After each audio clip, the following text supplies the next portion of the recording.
আসসালামু আলাইকুম প্রিয় দর্শক, আশা করি সবাই ভালো আছেন। বন্যার পানিতে আমাদের সব কিছু ভেসে গিয়েছে। সো মোবাইলে জমা রাখা যে ভিডিওগুলো ছিল তার মধ্যে এই ভিডিওটি হলো শেষ ভিডিও। আশা করি ভিডিওটি ভাইরাল করার জন্য অবশ্যই সহযোগিতা করবেন আমাকে। সো মাছের মাথা দিয়ে খাসির সিমের বিচি খুবই মজাদার একটি রেসিপি শেয়ার করছি। সংরক্ষণ করে রাখা খাসির সিমের বিচি এখন আমি ভালো করে ধুয়ে ফ্রেশ করে নিয়েছি। খুব বেশিক্ষণ ধোয়ার পরে রেখে দিতে হবে না, সাথে সাথে রান্না করে ফেলবেন। সো টমেটো কুচি, নারকেল বাটা, পেঁয়াজ কুচি, কাঁচামরিচ কেটে রাখা, আর এখানে রয়েছে পেঁয়াজ আর টমেটো একটি করে বেটে নিয়েছি। আগে থেকে মাছের মাথা, নাড়ি বুড়ি ইত্যাদি ইত্যাদি সব ভেজে নিয়েছি। সো এখন আমি শুকনো মশলাগুলো মিশিয়ে নিচ্ছি। 1 টিস্পুন করে মরিচের গুঁড়ো আর হলুদের গুঁড়ো নিয়েছি, 1/2 টিস্পুন কালো গোলমরিচের গুঁড়ো, ভাজা জিরা গুঁড়ো নিচ্ছি 2 টিস্পুন। এখন আমি গরম মশলা, স্পেশাল গরম মশলার গুঁড়ো নিয়েছি 1/2 টিস্পুন, পরিমাণ মতো লবণ দিয়ে দিচ্ছি, মিশিয়ে নিচ্ছি।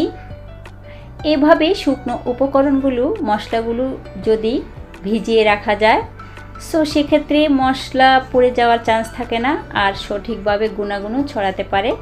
তো অবশ্যই এভাবে ভিজিয়ে রাখার চেষ্টা করবে। এখন আমি রান্না করার জন্য তেল নিয়ে নিচ্ছি। সাদা তেল গরম করে নিয়েছি। গরম তেলে শুকনো লাল মরিচ দুটো ভেঙে দিয়েছি, আস্ত 3 থেকে 4টি দিয়েছি। দিয়ে দিচ্ছি দারুচিনি। গরম তেলে দারুচিনি, তেজপাতা,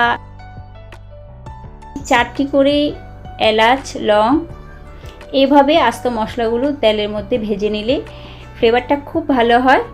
আর বিশেষ করে খাসি সিমের বিচি রান্নার সময় এভাবে দিলে খাসি সিমের বিচিটা খুব ভালো লাগবে খেতে। ফ্রেন্ডস, এখন আমি পেঁয়াজ কুচি ভেজে নিচ্ছি।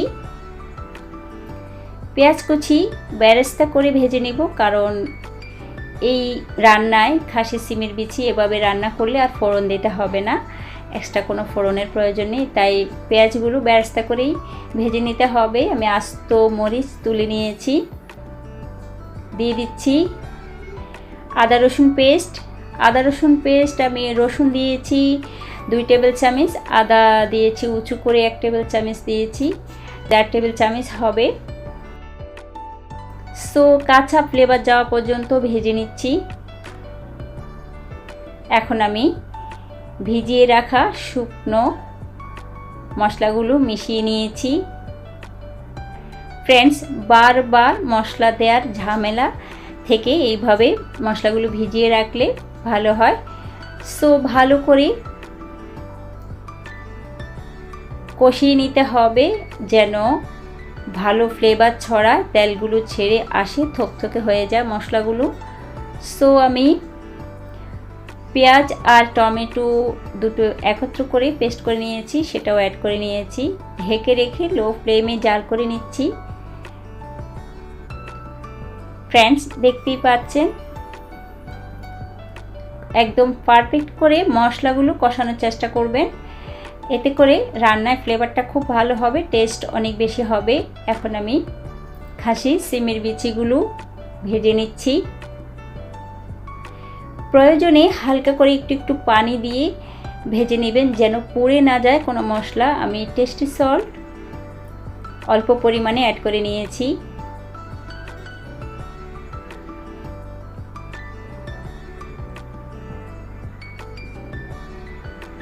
এখন আমি দিয়ে দিচ্ছি নারকেল বাটা। নারকেল বাটা একটু মিহি করে বেটে নিলে পুরো নারকেল বাটাটাই দেওয়া যায়, আর যদি ব্লেন্ড করা হয় সো সেক্ষেত্রে নারকেলের দুধটা দিলেই সবচেয়ে ভালো হয়, যেহেতু ব্লেন্ড করা নারকেল খুব বেশি ফিনিশিং হয় না।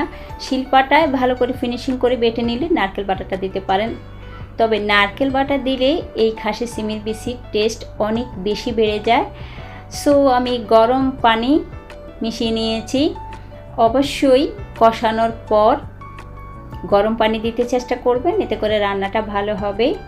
যে যতটা পছন্দ করেন ঝোল খাবেন বা কে কতটা ভুনা খাবেন সে অনুযায়ী ঝোলটা অ্যাড করে নেবেন। সো এখন আমি বেশ কিছুক্ষণ ঢেকে রেখে লো ফ্লেমে জাল করে নিয়েছি আর টেস্ট করে নিচ্ছি কতটা সিদ্ধ হয়েছে। 80% সিদ্ধ হয়ে গিয়েছে, দেখতেই পাচ্ছেন। এ পর্যায়ে মাছের মাথাগুলো, ভেজে রাখা মাছের মাথাগুলো অ্যাড করে নিচ্ছি। হাই ফ্লেমে জাল করে নিচ্ছি, ভালো করে বলক তুলে এই পর্যায়ে জাল করে নিতে হবে। এখন আমি দিয়ে দিচ্ছি কেটে রাখা টমেটো, মাঝারি সাইজের একটি টমেটো আমি কেটে নিয়েছি। কাঁচামরিচ শেষ পর্যায়ে, রান্নার শেষ পর্যায়ে কাঁচামরিচ, কেটে রাখা কাঁচামরিচ অ্যাড করে নিচ্ছি। এতে করে কাঁচামরিচের খুব ভালো একটা ফ্লেভার রয়েছে, সেটা খুব ভালোভাবে ছড়াবে, ভালো লাগবে খেতে।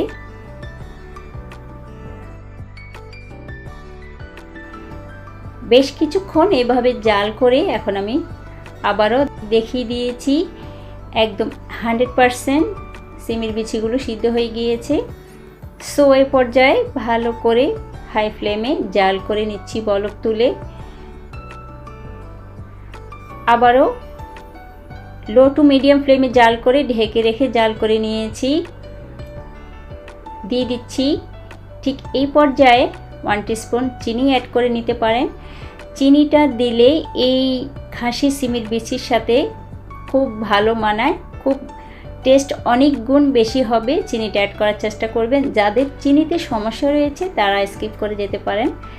সো গরম মশলার গুঁড়ো, ভাজা জিরা গুঁড়া রান্নার শেষ পর্যায়ে উপরে একটু ছিটিয়ে দিচ্ছি।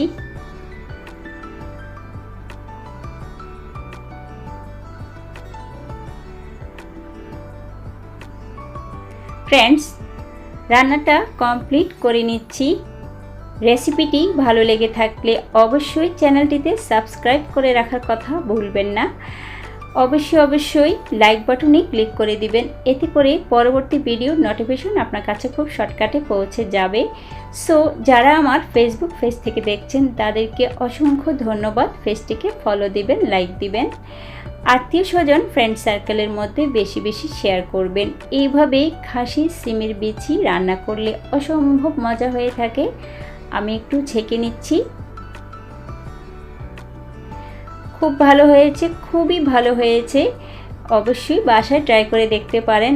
আর আমি সিজনের সময় সংরক্ষণ করে রেখে দিয়েছি, এখন রান্না করছি। ফ্রেন্ডস, দেখতে পাচ্ছেন একদম সব কিছু ঠিকঠাক রয়েছে, কোনো সমস্যা হয়নি। আমার সংরক্ষণ ভিডিওটাও দেখে নিতে পারেন। এখন আমি পরিবেশন করার জন্য রেডি করে নিয়েছি। ফ্রেন্ডস, আশা করি এইভাবে রান্না করলে খাসি সিমের বিচি খুব ভালো লাগবে খেতে। চ্যানেলের আপু এবং ভাইয়াদেরকে বলছি অবশ্যই ভিডিও ফুল টাইম ওয়াচ করে লাইক দিয়ে দিবেন, কারণ আমি যাদের ভিডিও দেখি তাদের ফুল টাইম ওয়াচ করি এবং 100% লাইক দিয়ে দেই। সো আমার ভিডিওতে সে কাজটি করে দিবেন। সবাই ভালো থাকবেন, সুস্থ থাকবেন। আল্লাহ হাফেজ।